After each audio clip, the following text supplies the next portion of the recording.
Hello everyone, very very good morning to all of you. तो जैसा कि आप सब जानते हैं, कोविड एक बार फिर से आ गया है वापस और हमको फोर्स किया है उसने ऑनलाइन क्लासेस की तरफ। तो जो हमारा सिलेबस कंप्लीट हो चुका है ऑफलाइन क्लासेस में, है ना, उसके बाद का जो सिलेबस है वो हम ऑनलाइन क्लासेस में कवर करने वाले हैं। तो अभी देखिए, आज हम पढ़ने वाले हैं क्लास 9th ज्योग्राफी का chapter 5 natural vegetation and wild life, है ना। तो यहाँ से हम शुरू करेंगे और आपको इस चैप्टर में बहुत कुछ देखने को सीखने को भी मिलेगा, है ना। उसके बारे में हम डिस्कस करते हैं, देखते हैं क्या है इस चैप्टर में क्या नहीं है। आई होप आप एंजॉय करेंगे इस ऑनलाइन क्लास को, है ना।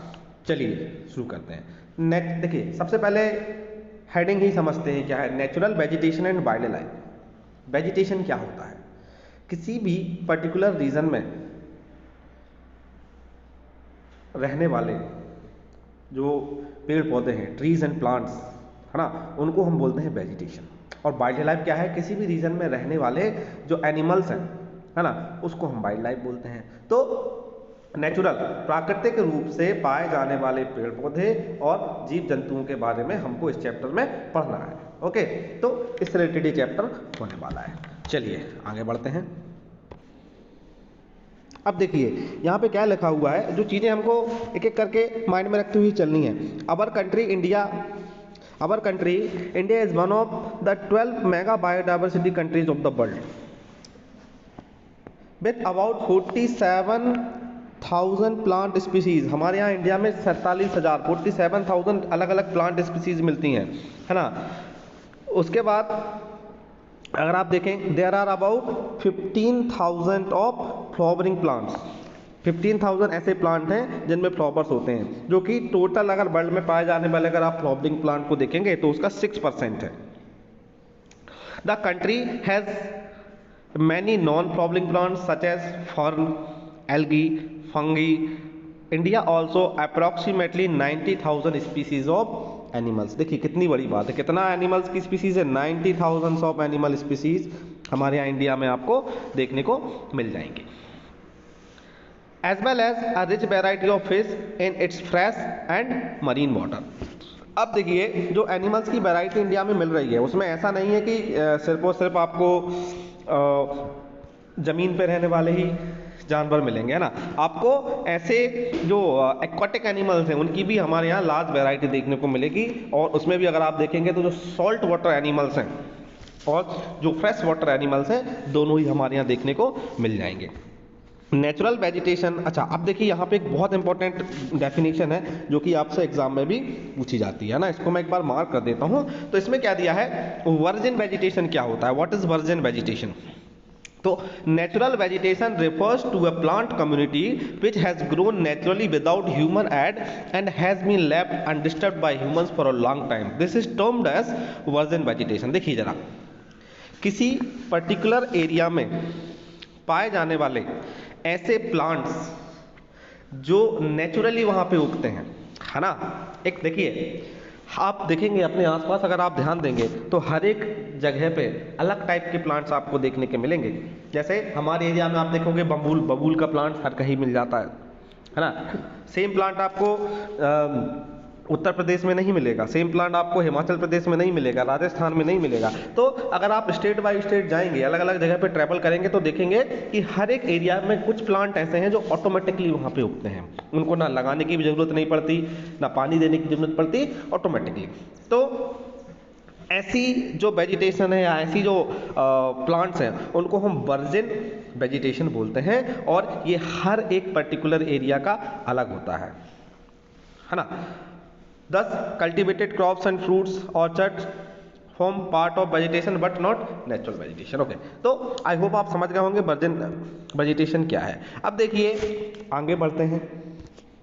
तो अच्छा, एक लास्ट पॉइंट और मैं यहाँ पे थोड़ा सा बता दूँ आपको। यहाँ पे लिखा है the cultivated crops and fruits orchard forms part of vegetation but not natural vegetation. देखिए जरा, जो आप खेती किसानी करते हैं, अगर मान लीजिए किसी खेत में आपने कोई फसल लगाई हुई है ना, कोई क्रॉप लगाई हुई है या वहाँ पे आम के पेड़ लगाए हुए हैं, तो वो वेजिटेशन का तो फॉर्म होंगे, है ना, लेकिन नेचुरल वेजिटेशन का नहीं होंगे। ध्यान देना, जैसे मान लीजिए मैं अपने टाउन में बहुत मैंगो की एक फसल लगा देता हूँ पूरे में, है ना, 100 200 500 पेड़ लगा दिए, है ना, पपीते की फसल लगा दी मैंने, है ना, तो वो वेजिटेशन में आएगा बट नेचुरल वेजिटेशन में नहीं आएगा। नेचुरल वेजिटेशन में कौन से प्लांट्स आते हैं? वो प्लांट्स आते हैं जो ऑटोमेटिकली ग्रो हो रहे हैं, किसी भी चीज़ की ज़रूरत नहीं है ना। अब देखिए यहाँ पे डू यू नो सेक्शन में अगर आप देखेंगे तो एक और इम्पोर्टेंट चीज़ यहाँ पे लिखी हुई है कि the virgin vegetation which are purely Indian are known as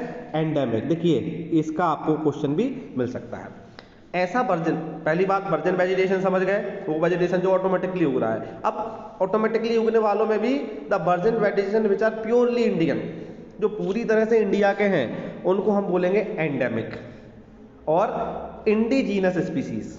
but those which have come from outside India are terms as exotic plants. अब कुछ प्लांट्स ऐसे भी हैं जो इंडिया के नहीं थे, उनको इंडिया के बाहर से लाया गया है, लेकिन अब वो अपनी जड़ें इस तरह से जमा चुके हैं, इतना उन्होंने इस कंट्री को जो एटमॉस्फेयर उसको अडॉप्ट कर लिया है कि वो यहाँ पे वर्जिन वेजिटेशन की तरह ही उनको लगाने की जरूरत नहीं पड़ रही है, ऑटोमेटिक उगने लगे हैं। तो पर वो मेनली कहाँ से आए थे? किसी फॉरेन कंट्री से आए थे, नेचुरली इंडिया के नहीं थे, लेकिन अब उन्होंने इंडिया को ऐसे अपना लिया है कि वो एक वर्जिन वेजिटेशन की तरह इंडिया में फैल रहे हैं, तो उनको बोलेंगे अपन एक्सोटिक प्लांट्स। ओके, और जो प्योर इंडियन है उनको एंडेमिक या इंडिजीनस स्पीसीज बोलेंगे। ठीक, ओके, आगे आ जाइए।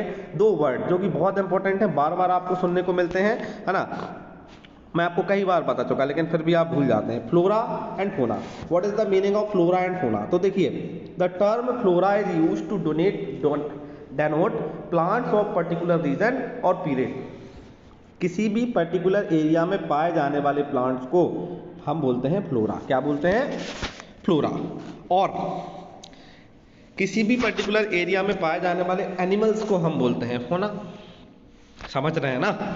किसी भी पर्टिकुलर रीजन में पाए जाने वाले प्लांट्स को फोना, और किसी भी पर्टिकुलर रीजन में पाए जाने वाले जो एनिमल स्पीसीज हैं उनको हम बोलते हैं फोना। तो this huge diversity in flora and fauna kingdom is due to the following factors. अब देखिए जरा, हर एक एरिया में पाए जाने वाला प्लांट्स और एनिमल सेम नहीं होते हैं, बिल्कुल अलग अलग होते हैं, है ना। अब अलग अलग होने का क्या रीज़न है? उसके बहुत सारे रीज़न, है ना। तो उन रीजंस को हम इस चैप्टर में डिस्कस करने वाले हैं कि आखिर कौन कौन से वो मेन रीजंस हैं जिनकी वजह से किसी भी एरिया का फ्लोरा एंड फोना प्रभावित होता है। चलिए आगे बढ़ते हैं। ओके, तो इन जो फैक्टर्स हैं जो किसी भी एरिया के फ्लोरा फोना को प्रभावित करते हैं, उनको दो अलग अलग पार्ट्स में बांटा गया है। पहला है रिलीफ फीचर्स, है ना, और सेकंड है क्लाइमेट। तो रिलीफ फीचर में दो चीज़ें आ जाती हैं, एक तो आ गया लैंड और दूसरा आ गया सॉइल, है ना, जमीन और मिट्टी। तो अब देखिए, किसी भी एरिया की जो जमीन है ना, लैंड है, वो कैसे प्रभावित कर सकता है उस एरिया में पाए जाने वाले फ्लोरा फोना को। चलिए पढ़ते हैं क्या लिखा हुआ है यहाँ पे। Land affect the natural vegetation directly and indirectly. कई मामलों में डायरेक्ट अफेक्ट करती है, कुछ मामलों में इनडायरेक्टली। कैसे देखेंगे? Do you expect the same type of vegetation in mountainous region, plateau and plains? Mountain, plateau, plains में आपको पहले ही बता चुका हूँ। तो क्या आप ऐसा सोचते हैं या ऐसी उम्मीद रखते हैं कि जो माउंटेन्स हैं या जो प्लेट्यूज हैं और जो प्लेन्स हैं, वहाँ पे सेम टाइप के आपको प्लांट्स देखने को मिलेंगे या सेम टाइप के एनिमल्स देखने को मिलेंगे? तो बिल्कुल आप इस मामले में गलत हैं, है ना। क्यों? क्योंकि आप अच्छी तरह से जानते हैं कि प्लेन्स में अलग टाइप के एनिमल्स होंगे जिनमें अलग क्वालिटीज़ होंगी, माउंटेन्स और प्लेट्यूज में अलग टाइप के एनिमल्स और प्लांट्स देखने को मिलेंगे। उसके बाद आप देखिए ड्राई एंड वेट रीजन, है ना, ऐसा इलाका जो एक इलाका है काफ़ी गीला है, ड्राई, और वेट रीजन काफ़ी गीला वाला। एक ड्राई यानी सूखा, वेट यानी गीला, मतलब एक जगह बहुत ज़्यादा बारिश होती है, एक जगह कम बारिश होती है। तो the nature of land influence the type of vegetation, the fertile level is generally devoted to agriculture. तो अब देखिए, जो फर्टाइल जमीन होती है ना, ऐसी जमीन जो कैसी है, बहुत ज़्यादा फर्टाइल है, बहुत ज़्यादा उपजाऊ है, तो वो किसके लिए डिवोटेड हो जाती है? वहाँ पे आप देखोगे तो वो एग्रीकल्चर के लिए यूज़ की जाती है।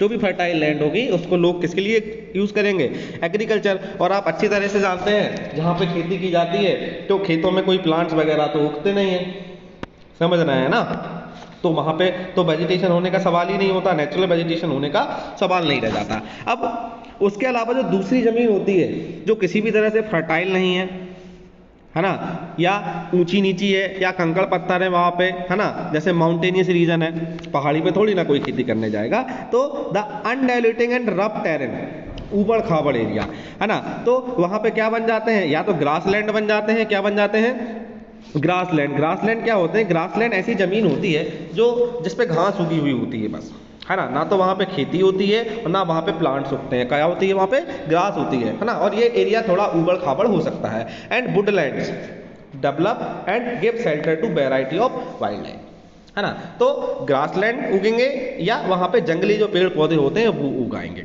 तो समझ गए आप लैंड कैसे प्रभावित कर रही है। अगर फर्टाइल लैंड है तो उसका यूज हो जाएगा किसके लिए, एग्रीकल्चर के लिए, अदरवाइज रफ टेरेन है तो उसका यूज किसके लिए हो जाएगा, वहाँ या तो ग्रासलैंड उगाएंगे या फिर वहाँ पे आपको दूसरे अलग अलग वैरायटी के प्लांट्स देखने को मिल जाएंगे। सेकंड जो रिलीफ फीचर है वो है सॉइल, जो मिट्टी है, मिट्टी कैसे प्रभावित करती है। अब देखिए आपने कई बार सुना होगा कि अगर आपको कोई खास तरह का प्लांट लगाना है तो उसके लिए मिट्टी खास तरह की होती है, किसी में कोई दूसरे टाइप का फर्टिलाइजर डाला जाता है, किसी में किसी दूसरे टाइप का मैन्योर खाद डाला जाता है, तो हर एक प्लांट की अलग अलग रिक्वायरमेंट होती है।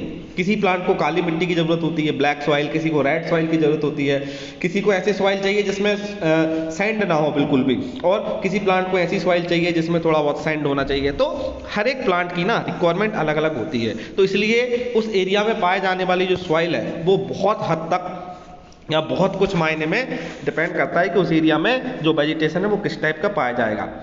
The soils also vary over spaces, different types of soils provide basis for different types of vegetation.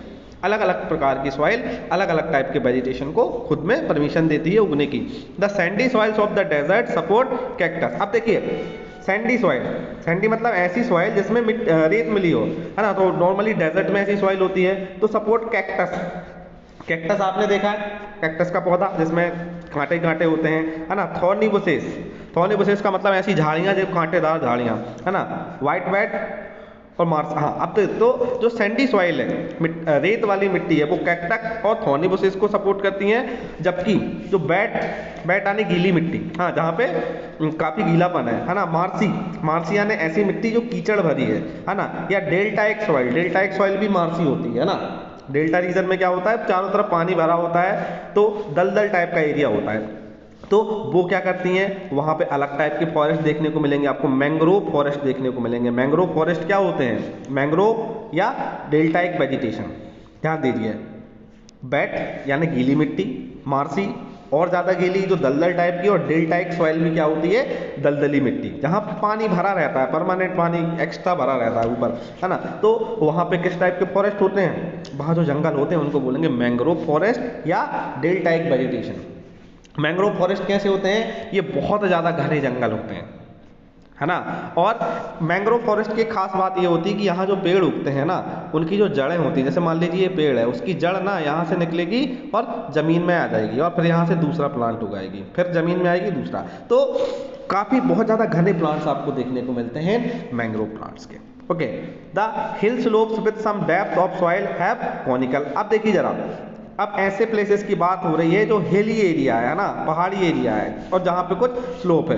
Slope का मतलब क्या होता है, इस एरिया को बोलेंगे स्लोप। तो ऐसे एरिया में अगर थोड़ी बहुत मिट्टी है, एक तो स्लोप है, पहाड़ी एरिया है, स्लोप भी है, और थोड़ी बहुत मिट्टी आपको देखने को मिलती है, तो वहाँ पे आपको कैसे प्लांट्स मिलेंगे, कॉनिकल ट्रीज। कॉनिकल ट्रीज क्या होते हैं, अगर आपने देखा होगा फिल्मों में, मूवीज़ में या टीवी में, तो वहाँ पे आपको कुछ ऐसे प्लांट्स देखने को मिलते हैं, ऐसे कोन के आकार के जो प्लांट्स होते हैं ना, इनको अपन बोलते हैं कॉनिकल फॉरेस्ट। ऐसे प्लांट, बहुत सारे प्लांट ऐसे होते हैं, और ये आपको कहाँ पे देखने को मिलेंगे, माउंटेनियस रीजन्स में देखने को मिलेंगे।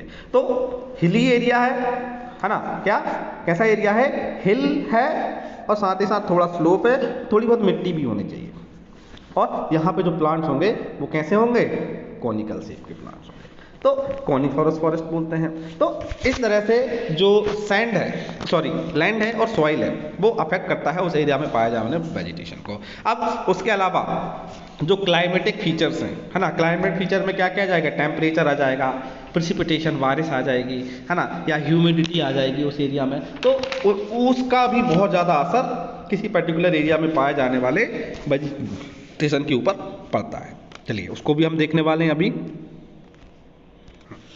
तो the characteristic and extent of vegetation are mainly determined by temperature along with humidity in the air, precipitation and soil. फिर से वही बात लिख रहे हैं कि किसी भी एरिया में पाए जाने वाला जो वेजिटेशन है वो किन किन चीज़ों पे डिपेंड कर रहा है, टेम्परेचर, उस रीजन का टेम्परेचर क्या है ना, क्योंकि ओवरऑल टेम्परेचर पे ही सारी चीज़ें डिपेंड करती हैं। अलॉन्ग विद ह्यूमिडिटी, ह्यूमिडिटी क्या होती है कि उस पर्टिकुलर रीजन में जो हवा बहती है, जो एयर क्वालिटी है ना, तो हवा में कितना ज़्यादा वाटर, कितना ज़्यादा हवा गीली है या सूखी है ना, कितनी ह्यूमिड है, नॉन ह्यूमिड हवा है, उसके अलावा प्रेसिपिटेशन आने, बारिश, उस एरिया में होने वाली रेनफॉल, है ना, और वहाँ की मिट्टी, तो इन सारी चीज़ों पे डिपेंड कर रहा है। The slopes of Himalaya and the hills of peninsula above the height of 915 metre, the fall in temperature affect the type of vegetation. अब देखिए जरा वो क्या बोल रहा है, पेनिसुलर रीजन में अगर आप जाओ या हिमालयाज में जाओ तो वहाँ पे जैसे ही आप 915 मीटर से ज़्यादा की हाइट पे जाएंगे, 915 मीटर माउंटेनियस रीजन में जब आप हाइट पे जाते हो तो टेम्परेचर फॉल होता है, जैसे जैसे आप नीचे जाएंगे टेम्परेचर फॉल होता जाएगा। तो 915 मीटर से ऊपर जब आप जाओगे तो टेम्परेचर फॉल होगा। अब टेम्परेचर जब गिरेगा तो उससे क्या होता है, वहाँ का जो वेजिटेशन है उसमें भी चेंजेस आते हैं, है ना, और जो वहाँ पाए जाने वाले जो फॉरेस्ट, जो ट्रॉपिकल हैं और सब ट्रॉपिकल फॉरेस्ट, वहाँ पे आपको सबसे पहले ट्रॉपिकल फॉरेस्ट क्या होते हैं, है ना, ट्रॉपिकल फॉरेस्ट वो फॉरेस्ट होते हैं जो हायर टेम्परेचर रीजन, मतलब जहाँ 24 डिग्री से ऊपर का टेम्परेचर पाया जाता है, उस एरिया में जो फॉरेस्ट पाए जाते हैं उनको ट्रॉपिकल फॉरेस्ट बोलते हैं। और सब ट्रॉपिकल फॉरेस्ट जहाँ 17 डिग्री सेल्सियस से 24 डिग्री सेल्सियस के बीच का जो टेम्परेचर पाया जाता है उनको क्या बोलेंगे हम, सब ट्रॉपिकल फॉरेस्ट, है ना। तो हिमालय में जैसे ही ऊपर जाएंगे या माउंटेनस रीजन कोई भी हो, 915 मीटर से ऊपर जाने पे टेम्परेचर फॉल होता है। तो सेम माउंटेन पे, एक ही माउंटेन है ना, उस पर अगर आप नीचे देखोगे तो आपको ट्रॉपिकल फॉरेस्ट मिलेंगे, क्योंकि यहाँ पे टेम्परेचर 24 डिग्री से अबव है। और इसी माउंटेन में जब आप ऊपर जाएंगे तो जैसे ही टेम्परेचर फॉल होगा तो जो माउंटेन, यहाँ पे जो फॉरेस्ट है वो चेंज होते जाएंगे, ट्रॉपिकल से सब ट्रॉपिकल, और उसके बाद क्या, एल्पाइन। एल्पाइन वेजिटेशन क्या होता है, जो 1 डिग्री सेल्सियस से नीचे वाले टेम्परेचर में मिलता है ना। तो चेंजेस फ्रॉम ट्रॉपिकल, सब tropical, temperate and alpine vegetation. Alpine vegetation क्या है, जो और ज़्यादा ठंडे एरिया में पाया जाता है। ठीक, चलिए उसके बाद यहाँ पे देखिए एक चार्ट दिया गया है ना, इस चार्ट से आप बेहतर तरीके से समझेंगे ट्रॉपिकल फॉरेस्ट कहाँ पे पाए जाएंगे, जहाँ टेम्परेचर 24 डिग्री सेल्सियस और अबव है। यहाँ पे क्या है, रिमॉक में दिया है नो फ्रॉस्ट। फ्रॉस्ट क्या होता है, फ्रॉस्ट का मतलब होता है ऐसा एटमॉस्फेयर जहाँ पे जनरली आपको स्नो देखने को मिले, या जहाँ टेम्परेचर 0 डिग्री से नीचे हो, उस, हाँ, तो फ्रॉस्ट। सब ट्रॉपिकल क्लाइमेट वेजिटेशन कहाँ पे मिलेगा, वाइल्ड फॉरेस्ट कहाँ पे मिलेंगे, जहाँ टेम्परेचर 17 डिग्री सेल्सियस से 24 डिग्री सेल्सियस के बीच में हो। यहाँ पे कभी कभी आपको बर्फ देखने को मिल जाती है, रेयरली। टेम्परेट 7 डिग्री सेल्सियस से 17 डिग्री सेल्सियस, फ्रॉस्ट और सम स्नो। यहाँ पे आपको कभी कभी फ्रॉस्ट देखने को मिलेगा, कभी कभी स्नो। देखो स्नो तो डायरेक्ट बर्फ होती है, फ्रॉस्ट आप इस तरह से समझ सकते हैं, अगर आपने सुना हो कभी कि आप न्यूज़ में सुनते रहते हैं कि यार आज तो रात को बर्फ जम गई, तो जो मान लीजिए ओस हर जगह गिरती है, ड्यू हर जगह गिरती है, तो जो ओस की बूंदें जो जम जाती हैं ना, उसको फ्रॉस्ट बोलते हैं। तो फ्रॉस्ट और स्नो दोनों मिलता है टाइम। और अल्पाइन रीजन में क्या है, बिलो 7 डिग्री सेल्सियस या बिलो मतलब 1 डिग्री सेल्सियस या 10 डिग्री सेल्सियस से भी नीचे यहाँ पे टेम्परेचर चला जाता है। इस एरिया में आपको फ्रॉस्ट देखने को नहीं मिलता है, यहाँ डायरेक्ट स्नो देखने को मिलती है ना। जो ड्यू है, ओस की बूंदें जमती हैं तो उसको फ्रॉस्ट बोलते हैं, है ना। और स्नो क्या है, स्नो तो डायरेक्ट बर्फ का ही फॉर्म है। तो ये चीज़ें आपको थोड़ी सी याद रखनी है। अब नेक्स्ट जो टॉपिक है जो अफेक्ट करता है ना, वाइल्ड लाइफ एंड वेजिटेशन को, वो है फोटो पीरियड। फोटो का मतलब जहाँ भी फोटो वर्ड आ जाए ना, समझ जाइए लाइट की बात हो रही है। तो सनलाइट, अब हर एक एरिया में ना दिन के अलग अलग टाइम के लिए सनलाइट मिलती है। किसी एरिया में अगर आप देखोगे तो दिन में 8 घंटे तक सनलाइट मिलती है, किसी एरिया में देखोगे 10 घंटे, किसी एरिया में 12 घंटे, 15 घंटे, है ना। तो ऐसे भी सनलाइट अलग अलग एरियाज में आपको देखने को मिल जाती है। अमेरिका के कुछ एरिया है, जैसे कैलिफोर्निया नाम का एक स्टेट है यूएसए में, है ना, तो वहाँ पे sunlight around 14 hours, 10 hours, 12 hours, 13 hours इस टाइप के टाइम के लिए भी आपको देखने को मिल जाती है। तो the variation in duration of sunlight at different places is due to differences in latitude and altitude, है ना।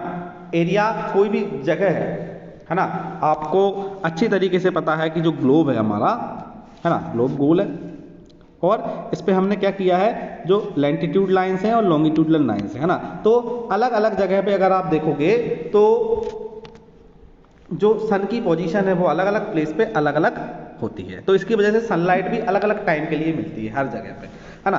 तो क्या होता क्या है कि प्लांट करते हैं फोटोसिंथेसिस अपने खाने पीने के लिए, है ना। उसी फोटोसिंथेसिस से अपना फूड जनरेट करते हैं। तो फोटोसिंथेसिस में मेन जो मटेरियल है जो उनको चाहिए, रॉ मटेरियल, वो है सनलाइट। तो सनलाइट जितना ज़्यादा मिलेगा उतना ही ज़्यादा फूड प्रोडक्शन होगा प्लांट के अंदर। तो जिस एरिया में सनलाइट कम टाइम के लिए होता है तो वो कम फोटोसिंथेसिस करते हैं, तो प्लांट का ग्रोथ स्लोली होता है। और किसी रीजन में अगर आपको ज़्यादा देर के लिए सनलाइट मिल रहा है तो वहाँ फोटोसिंथेसिस की मात्रा बढ़ जाएगी और प्लांट फटाफट ग्रो करेगा, है ना। एक इंटरेस्टिंग फैक्ट बताता हूँ, कैलिफोर्निया जो है अभी यूएसए में एक स्टेट है, वहाँ पे सनलाइट काफ़ी लंबे टाइम के लिए मिलता है। अब इस वजह से क्या होता है कि वहाँ जो सब्जियाँ उगाई जाती हैं, वेजिटेबल्स उगाई जाती हैं, उनका जो साइज होता है बहुत ह्यूज होता है ना। नॉर्मली वहाँ पे कद्दू अगर आप देखेंगे ना तो 5 कुंटल का एक इतना बड़ा कद्दू उगाया जाता है कि एक ट्रॉली में एक ही बने, एक ट्रॉली में 2 बने, है ना। लौकी, आलू, सारे प्लांट्स, सारे फ्रूट्स वहाँ पे जाइंट वेजिटेबल्स उगाई जाती हैं, इवन उसका कंपटीशन भी होता है। तो ये सब किस लिए पॉसिबल हो पाता है, कोई खास टेक्नोलॉजी नहीं है ना, एक्स्ट्रा सनलाइट उनको मिलती है, ज़्यादा सनलाइट मिलने की वजह से ये पॉसिबल हो पा रहा है। ओके, यहाँ पे क्या लिखा हुआ है, हाँ, प्रिसिपिटेशन क्या होता है। प्रिसिपिटेशन का मतलब होता है किसी एरिया में होने वाला रेनफॉल को प्रिसिपिटेशन बोलते हैं, है ना। आपने पढ़ा भी है, जब वाटर वेपर में कन्वर्ट हो जाता है लिक्विड से, उसको वेपोराइजेशन बोलते हैं। और वही वेपर जब ठंडा होके वापस लिक्विड के फॉर्म में नीचे आता है तो उसको बोलते हैं प्रिसिपिटेशन। इसलिए रेनफॉल में क्या हो रहा है, रेनफॉल में हुआ क्या, एक्चुअली ओशियन का वाटर गर्म हुआ, वेपर में चेंज हुआ, वाटर वेपर बना, हवा के साथ बह के वेपर ऊपर गया, है ना, ऊपर जाके ठंडा हुआ, ठंडा होकर फिर से कंडेंस हुआ और प्रिसिपिटेशन के फॉर्म में वो नीचे आता है। तो किसी एरिया में होने वाला प्रेसिपिटेशन बिल्कुल प्रभावित करेगा उस एरिया के फ्लोरा एंड फौना को। In India almost the entire rainfall is brought in by the advancing south west monsoon June to September. ठीक है, इसके बारे में हम पहले पढ़ चुके हैं कि इंडिया, ये इंडिया है हमारा नीचे से, है ना, ये हो गया नॉर्थ ईस्ट वेस्ट साउथ। तो हमारे यहाँ कहाँ से आती हैं मानसून विंड्स, यहाँ से आती हैं, तो इसलिए इसको ये साउथ है, वेस्ट है, इसके बीच का एरिया क्या है साउथ वेस्ट। तो हमारे यहाँ जो मैक्सिमम रेनफॉल होता है 90% वो साउथ वेस्ट से आने वाली विंड्स की वजह से होता है। इसलिए इस मानसून को क्या बोला उन्होंने, साउथ वेस्ट मानसून। अच्छा, जो रिट्रीटिंग मानसून होता है जो यहाँ से लौट के आता है तो इसको बोला है नॉर्थ ईस्ट, है ना। रिट्रीटिंग मानसून क्या मतलब है, ये हवाएं हैं जब ये लौट के आती हैं वापस, है ना, तो फिर से वही नॉर्थ ईस्ट साउथ और वेस्ट, है ना। तो नॉर्थ ईस्ट से जो हवाएं लौट के आती हैं तो लौटते टाइम यहाँ बारिश कराती हैं। ये चैप्टर मैंने डिटेल में आपको समझाया है। तो जो रिटर्निंग मानसून है उसको बोलेंगे अपन नॉर्थ ईस्ट मानसून। वो पूरे इंडिया में नहीं होता, कुछ 1-2 स्टेट में ही वो बारिश कराता है। नाम मुझे कमेंट में बताइएगा कि जो रिट्रीटिंग मानसून है वो कौन कौन से स्टेट में रेनफॉल करवाता है। आज का होमवर्क आपका यही है, रिट्रीटिंग मानसून कौन से स्टेट में रेनफॉल करवाता है और कौन से मंथ में कराता है। ठीक है, ओके।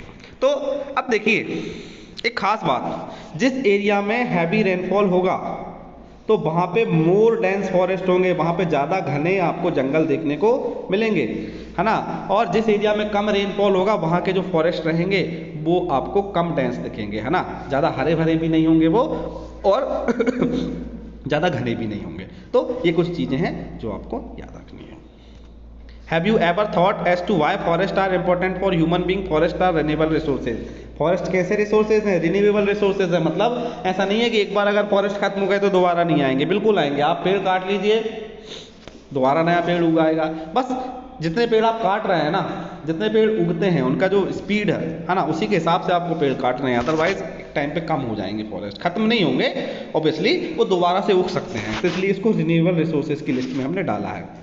और ये हमारी क्वालिटी ऑफ लाइफ को बढ़ाने में बहुत ज़्यादा हेल्प करते हैं। कैसे कैसे?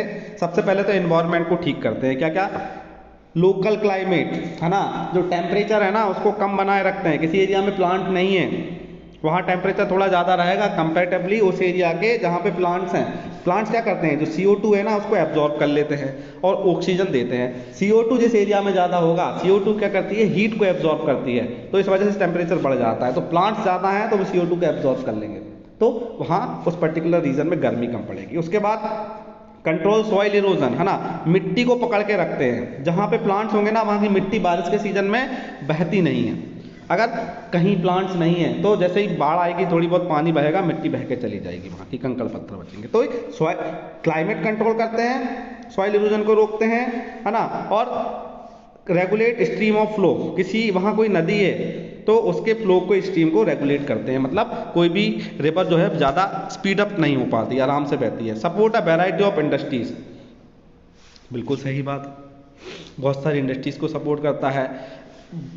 पूरे लिवलीहुड, खाने पीने की व्यवस्था होती है ना, प्रेसिपिटेशन होता है तो अच्छा खासा आपको वहाँ पे वैरायटी ऑफ प्लांट्स देखने को मिलते हैं, और उन्हीं मटेरियल से बहुत सारे लोगों को रोज़गार भी मिलता है, खाने को मटेरियल मिलता है, उसका प्रोडक्ट सेल ऑफ करके वो कुछ पैसे कमा लेते हैं। तो बहुत सारी चीज़ें हैं। ओके, अब इस चैप्टर में आगे और हम क्या क्या देखने वाले हैं, चलिए। तो अब देखिए, हमारे कंट्री में पाए जाने वाले फॉरेस्ट को कुछ टाइप्स में डिवाइड किया गया है ना, टाइप्स ऑफ वेजिटेशन के हिसाब से। Tropical evergreen forest, tropical deciduous forest, tropical thorny forest, mountain forest और मैंग्रोव फॉरेस्ट। तो ये जो फॉरेस्ट किस रीजन में कौन से फॉरेस्ट पाए जाएंगे है ना, उनके बारे में हम कल नेक्स्ट वीडियो में डिस्कस करेंगे।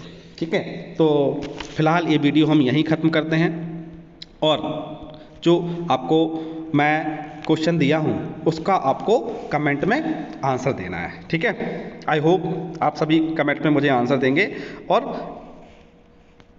कुछ डाउट है अगर आपको इससे रिलेटेड, वो भी आप मुझसे कमेंट में या मेरे पर्सनल व्हाट्सएप नंबर पे मैसेज करके मुझसे पूछ सकते हैं। Okay, bye bye, thanks for watching.